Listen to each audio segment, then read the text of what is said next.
Yes. I would say that they're trying to accomplish one thing after another, and never enough time. There's always something else that comes up, and I think and things get more and more chaotic. And I was reading somewhere or thinking about something. The quickest way to get back to who you really are when you get wrapped up in all that is gratitude. Isn't that beautiful? That's because gratitude takes us away from self-concern. You're grateful for the way you are, for who you are. That was beautiful, right? Right. You get caught, you become self-concerned, but the moment you become grateful for being, not for being this or that, just for being. You see, you're a human being, to be, the isness of being. The moment you're grateful for being, that very gratitude itself, when it's heartfelt, all of a sudden it can bring insight into your essence, into the very nature of you. See? And even too, in that gratitude, it's not like you're living your day to get, which is living in lack, really. So even that creates more lack. So if you're grateful for right here, right now, it's like you're full. You're full. Yeah. And the moment you're full, what happens? You get fuller. You're full. That's right. That's right. It doesn't have to be just gratitude of your being. You can just be grateful for what you have, materially. Yeah. And that will stop the momentum. That's right. The moment you are grateful, you stop wanting too. Yeah. You stop needing. But that's such an admittance of lack, though. And you're already, even before you're wanting... Self-concern is an admission of lack, yeah. Yeah. And we often feel lack. Why do we feel lack? Most people do. I think that's the nature, again, of the ego. Okay. To not be complete. To need to be better. To want to be better. Right. Not good enough. You're a human being. You see? The human is always seeking the being, but it doesn't know it. And so it seeks it through the world, through things. Okay? But it never feels complete. Because it's trying to fill itself with material things, with things that really don't mean anything. They don't even exist. They don't really oh my God. exist, right? So when you realize that all you're wanting is the being, it doesn't matter. Like, for example, you know, one of the greatest feelings of the human being is falling in love, right? When you fall in love, it's a beautiful thing. And what is falling in love? It's a setup for the fall. It's a lack of fear in that you're sort of wide open and receptive, and you're not feeling any fear. That's right. In your connection with that other person. You're in connection with the other person. You're totally relaxed with the other person, and you find a certain affinity with the other person, like almost sharing interest, things coming home. But what happens is, see, the falling in love is our nature. Okay? You're just getting a reflection of what's already in you. What's already in you. It's not what happens with relationships, however, is that we think that we are in love with that person instead of that person triggering the heart and the essence that we are. You see? So we equate the other person as being responsible for our happiness. So then we try to own them, we try to possess them, we become so afraid of losing them. You see, we become self-concerned. What if they reject me? What if they don't want me? What if I'm not good enough? You see? So therefore, the moment you begin to see that you're falling in love with someone, you see, then the relationship after 6 months or a year, I wonder what I ever saw in him or her. You see, because again, you are giving them more power than anyone has, because the power that you're feeling, the love that you're feeling is inside you. It's triggered by the other person. It's true. So then that really is why they call it falling in love. It's not called rising in love, it's falling, like you're already setting it up for the You're fall. falling into what you have always been. You're actually falling into it. You see, and finally saying, oh my God, you know, I feel wonderful. And then you begin to dream about this person, you begin to think about them all the time, and that's already the beginning of the end. I think they call But it. that's what I mean though, like the fall is actually the fall. Yeah. Like it's Well, it can lead, It can. Normally, most of the time, falling in love usually ends. Okay? It ends. It has to end because you don't fall in love with another. You fall in love with yourself through another. wow. Okay? And that's true love. And so, when love is something that everybody wants. Everybody wants. It doesn't matter who that person is. Even a person who want to be left alone or not bothered, they still want something to love. See, because love is the very nature of that oneness, expressing itself all the time. See? Another thing too is that when you realize that you don't, the material things are not really real. They only give you the meaning that you think they give you, and even then it becomes dissatisfying after a while because you're not getting what you really wanted in the first place, which is to go home, to feel that home with. But when you begin to see that the love that you feel, the home that you feel is really within you, the things that you have, not only you don't lose them and you don't need to give them away, but also you begin to feel abundant. You see? So that's what abundance is. Abundance means it's not measured in the money in the bank. It's not measured by material things. Abundance is the very nature of your being. And the moment you, for a moment, think you're abundant, you are. You see? At that very moment. Why? Because your existence itself, you are nothing. And when you realize you are nothing, then you are everything. One time, Tony Parsons, did you hear of Tony Parsons? Mm-hmm. He got up in the morning Yeah, and he had a walk through the park which started him realizing who he was. But one morning he got up and upon waking he realized there is no Tony. You know. And so after that he started giving talks. And when he started giving talks, he says, there is no you, there is no me, there's nobody here. And so, quite a few people in the audience walked out on him. But he doesn't care because there's no one talking. Well, this is this is Tony Parsons talking, you see. But there's been a few who got it. And that's the beautiful thing. So he says, because he was interviewed one time, he says, why do you keep talking like this? And he says, because that's exactly what is.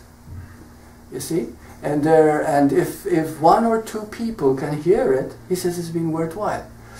It's an amazing thing. He talks to halls filled with people. Hundreds of people come to hear him talk. And they all know what he's going to say is, you know, there is no Tony, there's no one doing anything, there's no one hearing.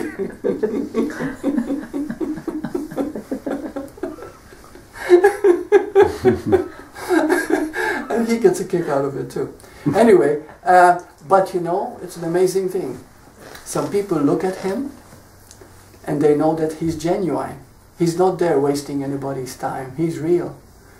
And they get it. So this is it. It's talking about something that is not a something. So we go back. You exist, I exist, everything exists because it comes from existence. So existence does not exist. It creates existing things out of itself. You see? But it always is. And when we begin to realize that we're not existing per se, we are existence itself, we are home.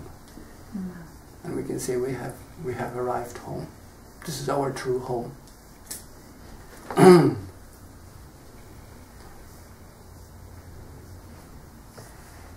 So it's your turn now. I love it when you talk now. Yes? I think there's a free-floating stress too, just by inhabiting this earth. Very good. That we are not even... That's beautiful put too. Free-floating stress. That's right. It's there all the time as long as you think you are a body. There's self-consciousness. Yeah. Well, like the earth, the rotation of the earth, the sun, the... You know, and all this, yeah, because we live so-called time and space, right? Yeah, the Earth is hurtling through space at 20 miles per second, and yet we feel solid when we walk on the Earth. You see? But even that's so because of gravity, too, but at the same time, because of all these, because of this, you see, we become conscious of the body, living in third-dimensional space. So it takes quite a bit of inquiry, quite a bit of wanting the truth, to go back to your true essence. You're always the true essence, but to actually to keep reminding yourself continuously until you begin to live it more and more, all the time. Because everything is creating stress. Yes. You see? It's kind of like part of life too. Yeah, it's part of life. You know, one time a great master said gave the following example. He says, "Well, how long am I going to keep working on myself, reminding myself, forgiving myself? Because forgiveness is the major thing. Forgiveness is what makes you step up very fast. Okay, why is that? Incidentally, why is forgiveness so powerful? It brings you right back to your true essence. Pure existence, isn't it? Yeah, because forgiveness is forgiveness, giving forth. So if you feel any stress, if you feel any anxiety, if you feel self-consciousness, you give it away, you give it to God, so to speak. You give it to pure existence, because there's nothing really and true, there's nothing to forgive, you see? So why do we have to keep reminding ourselves to forgive all the time? So our master gave the following example. He says, when you board a jetliner, let's say the destiny is New York, okay? And you're on top of this jetliner, and the pilot is constantly gearing it towards the path, because it keeps going, of course, right?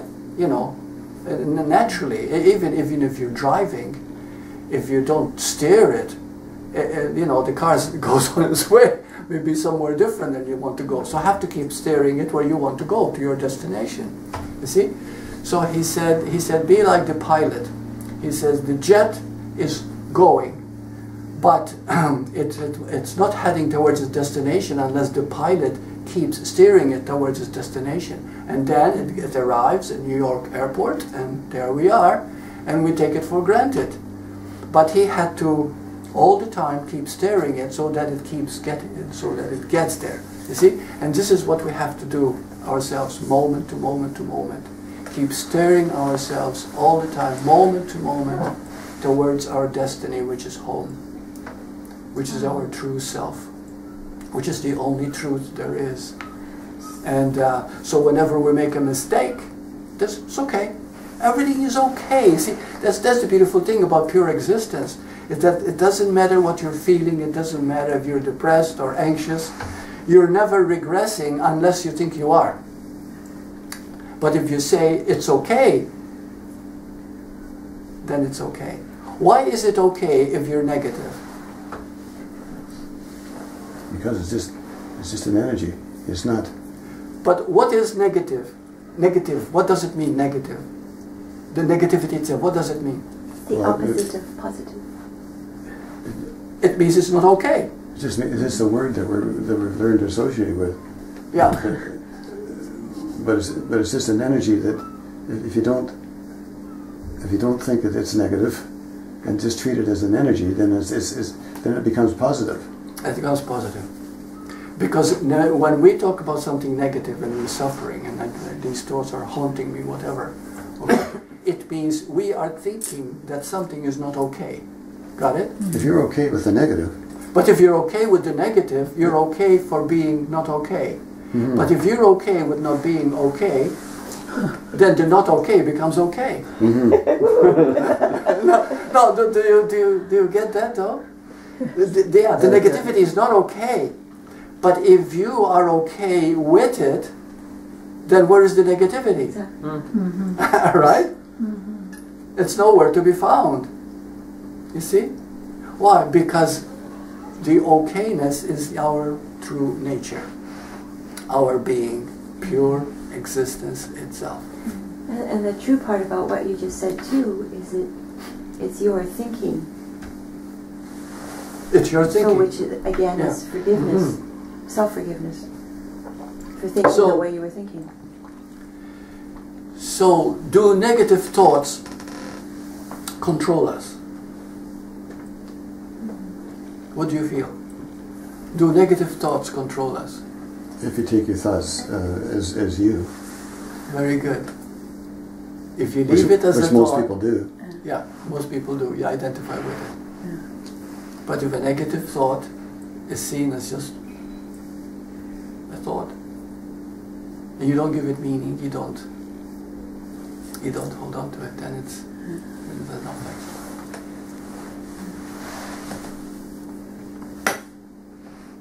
And it's in that moment that it happens. Yes, it happens immediately. The moment you believe you're okay, you are actually okay. You're okay. That doesn't matter what is happening. Because even that which is not okay, if you're okay with it, got it? It's not controlling you any longer. You see, what is the nature of negativity? What is the nature of pain? Tense, tight. Control, right. Resistance, sorry, that's the word, resistance.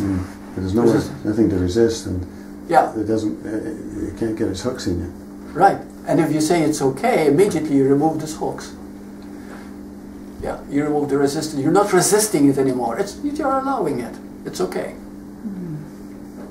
Therefore, it doesn't have its hooks into you. And at that very moment, the not okay has become okay. The way you say it, it just sounds so simple. But it is simple, though. Well, but yes, it is. I believe it is. But I had to come to a place of being aside from my thinking. Like now, I can just decide what I want to think or not want to think, right? But I had to come to a place of being separate from that. That I am not my thoughts. Detached. Detached. Yeah, not separate. Yeah. Yeah. Yeah. That's right. Yeah. The moment you are detached from your own thoughts, you are not the thoughts. Yeah. You see? And it doesn't matter what courses your mind, it doesn't matter at all. But the moment you believe it, it becomes a reality to you. Which is where the learning happens. That's where the learning happens. Yeah. Yes. Yeah. Yeah. So you see how you realize your true nature now? It's pure existence. How else can it be? Really? Isn't it obvious? It's so clear. It's so simple. Why is it that from my own experience, I hear that? I hear existence. Like it's in my hearing, not in my sight. But it doesn't exist in sight. And it doesn't exist in hearing, though. Well, It exists as a knowing feeling inside you. You see, your intuitive heart knows everything that is being discussed and explored now.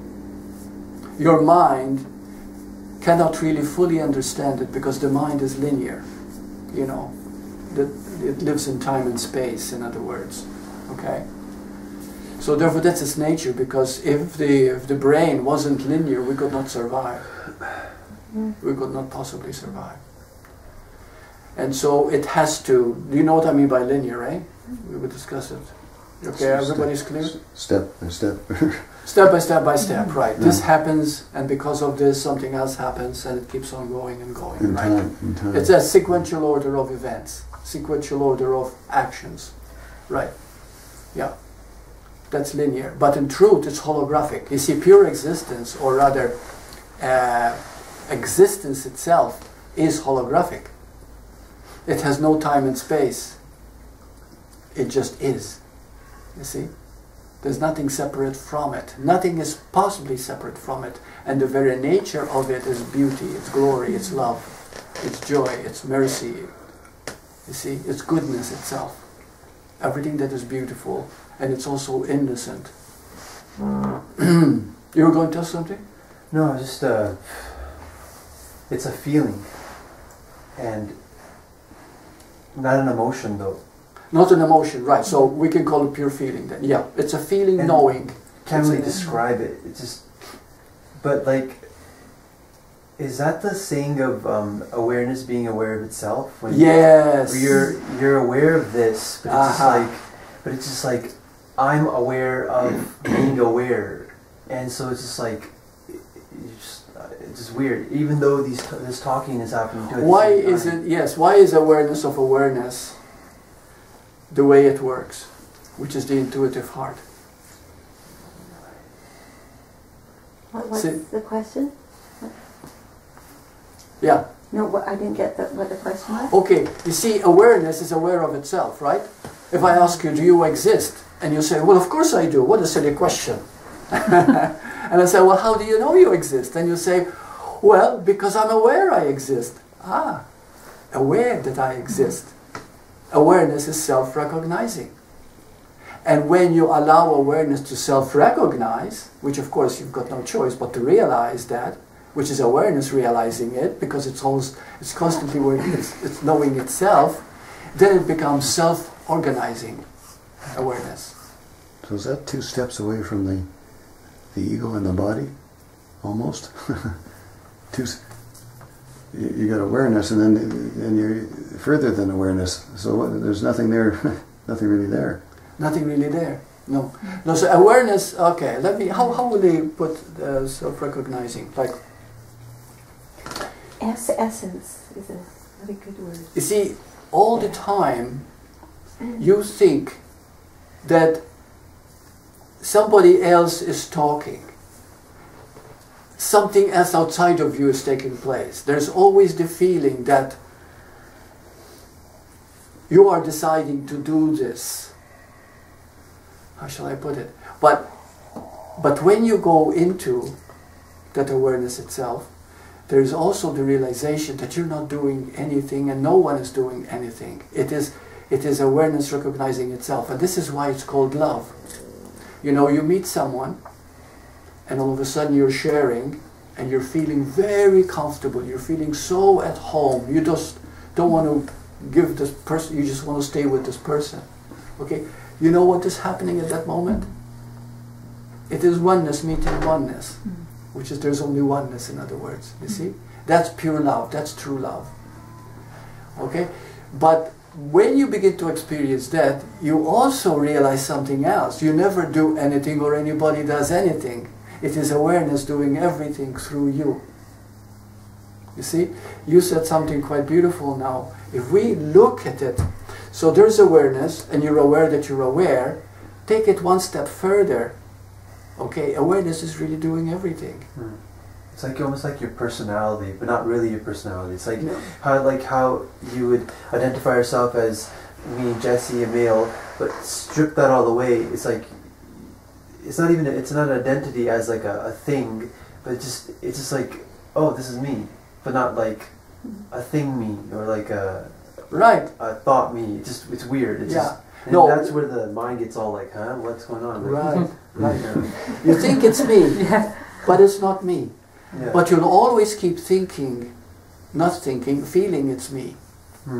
Because you cannot separate from that. Because you are the God itself. You are everything. You see, but you'll always see it from that vantage point. I'm going to repeat the same statement I repeated 100 times, but it's so beautiful. It says the greatest mystery is how Christ lives in every heart. Okay? So Christ is that very essence, that pure existence within us. And it feels like an individual. It feels like you. But when you realize there is no you, you're still seeing it from that vantage point. Like when I had that realization in the year 2000, there was no bird.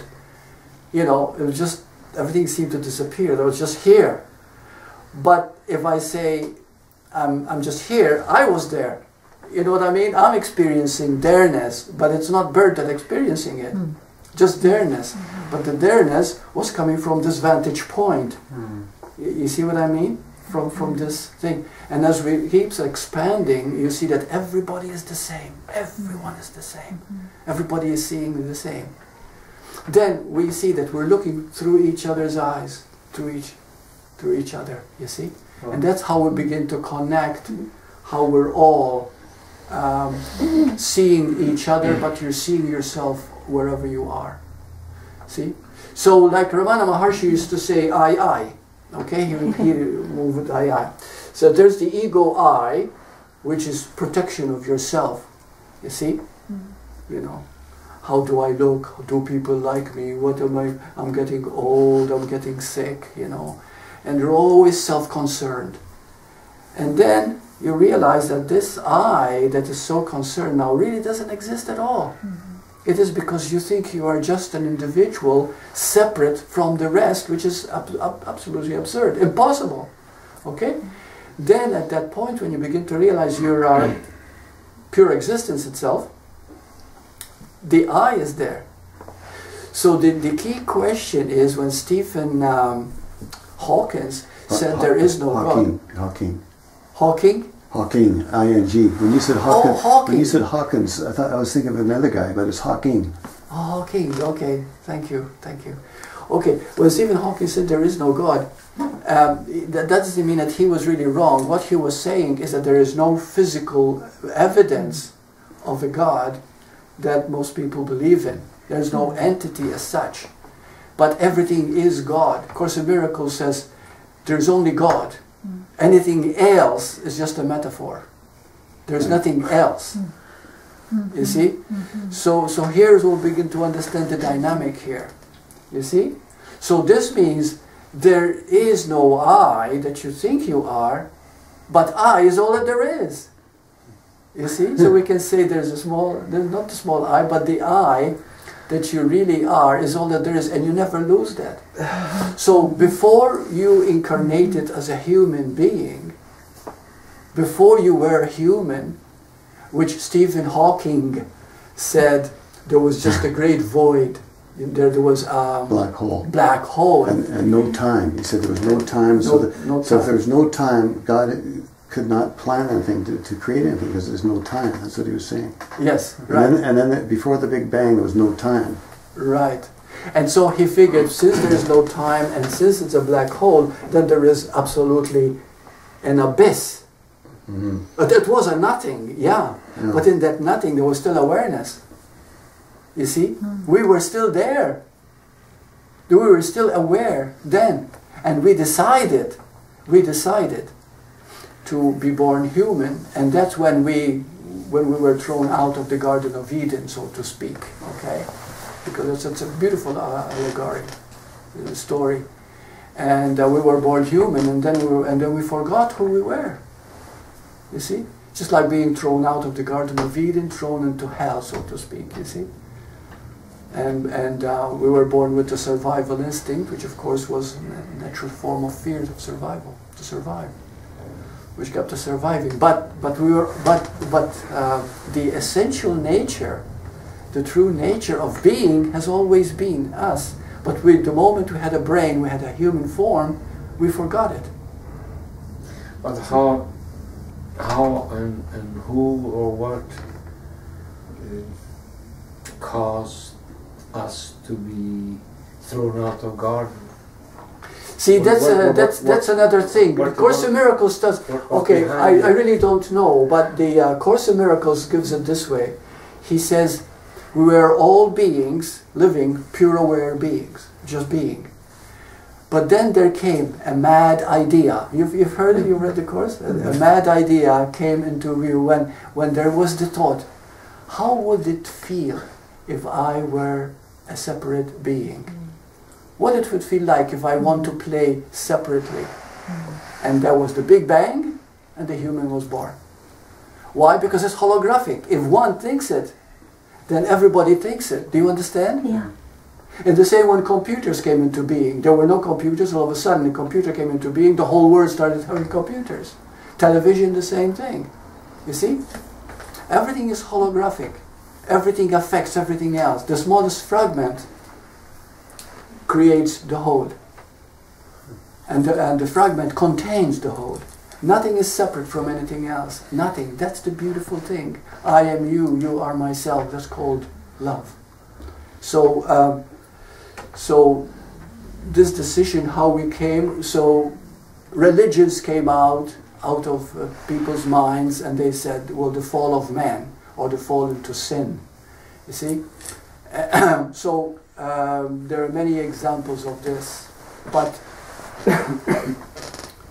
well, it's not that very question, you know, about what caused this, caused this, caused this. Is that not just us being prisoners of human logic? You know, it's just this yes. human thing, you know, the way we conceive logic, Yeah. you know, and we extrapolate that to everything, including these profound questions. Uh-huh. But it's really a kind of logic that only applies to man-made things and the man-made world that we've got these word games together that describe what we've done in human existence, and we try to understand these more mystical, spiritual sort of energies using that same logic that we use to describe our man-made activities, you know. Right. Beautiful. I mean, you can't even really ask the question. No, you cannot without ask using the these question, words. right. And this is these why concepts. Stephen Hawking himself said that beyond the human, beyond the Big Bang, there was nothing, and there's no one that can say anything, and nothing existed. You see, so he stopped right there. So he was thinking of God as a separate being That's right. somehow, and thinking he can prove that. That's you know, right. well, that Exactly. doesn't exist anyway, Exactly. probably. Yeah.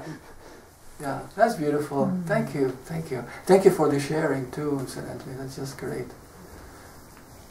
Yeah. I have a question about it being said that we are afraid of the greatness that we are. So it would only be our ego self being afraid of Yeah. being in the moment Yeah. That's right. where everything is. Yeah. We're afraid of our own power, but then again, it's still the ego, because we equate my power. You see, I'm afraid of my own power, and then I'm equating that with being bird. You see what I mean? Yes. But when you see it, how grand you are, you're also seeing everyone else grand. You see, it's not you, so it has nothing to do with ego. So to work with that, it's not a matter of. It's more a matter of undoing that way of thinking.